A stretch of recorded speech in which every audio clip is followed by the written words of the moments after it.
अस्सलामु अलैकुम वरहमतुल्लाहि ताला वबरकातुहू। आज की इस वीडियो के अंदर हम एक ऐसे सवाल का जवाब देने वाले हैं जो बहुत सारे भाई ये सवाल पूछते हैं और इस सवाल को लेकर कश्मकश में रहते हैं। सवाल ये है कि जब जानवर की कुर्बानी की जाती है तो जो खाल दस्तयाब होती है, जो खाल निकलती है, उस खाल का क्या करना चाहिए। बहुत सारे लोगों का ये सवाल रहता है। तो आज की इस वीडियो के अंदर इसी ताल्लुक़ से हम डिस्कस करने वाले हैं। कुर्बानी के जानवर की जो खाल होती है तो उसकी दो सूरतें हैं। पहली सूरत तो ये है कि उस खाल को आप ख़ुद इस्तेमाल कर लें। दूसरी सूरत ये है कि वो खाल आप किसी दूसरे को सदका कर दें।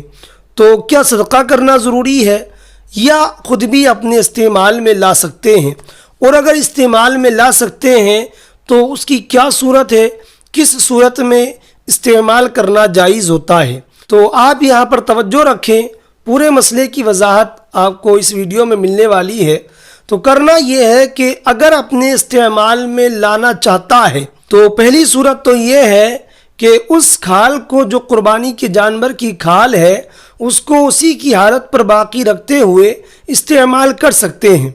अब इसकी सूरत ये होगी कि जो खाल कुर्बानी के जानवर से निकली है, चाहे तो आप उसका मशकीज़ा बना लें जिसमें पानी भरा जाता है, या जाए नवाज़ बना लें, या फिर आप कोई ऐसी चीज़ बना लें जिसको आप इस्तेमाल कर सकते हों।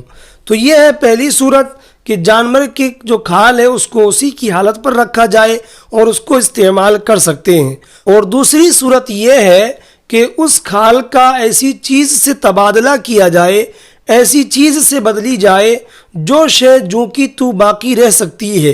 जैसे किताब है, मसलन कोई चाहता है कि वो कुर्बानी के जानवर की खाल देकर किताबें ले ले तो वो ले सकता है, चूँकि ये एक ऐसी चीज़ है जो एकदम से फ़ना नहीं होती है, बल्कि वो जो कि तू बाकी रहती है। अलबत्ता ऐसी चीज़ के ज़रिए नहीं बदल सकते जो जल्द फ़ना हो जाती है, मसलन खाना है, पानी है, या और अशिया जो बाकी नहीं रहती हैं, तो ऐसी चीज़ के ज़रिए बदलना सही नहीं है। और दूसरी सूरत ये है कि जो कुर्बानी के जानवर की खाल है उसको सदका कर दिया जाए। तो अब यहाँ पर सवाल ये पैदा होता है कि ऐसा कौन शख्स है जिसको कुर्बानी के जानवर की खाल दे दी जाए।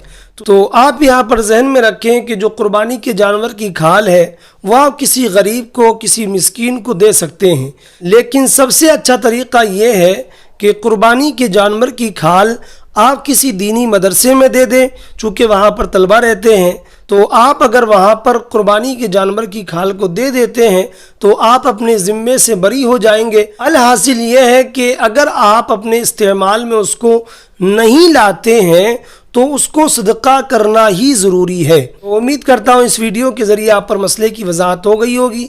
तो गुजारिश करता हूँ कि अगर आप चैनल पर नए हैं तो इसको सब्सक्राइब कर लें और वीडियो को ज़्यादा से ज़्यादा शेयर करें। मिलते हैं किसी अगली वीडियो के अंदर, तब तक के लिए खुदा हाफिज़।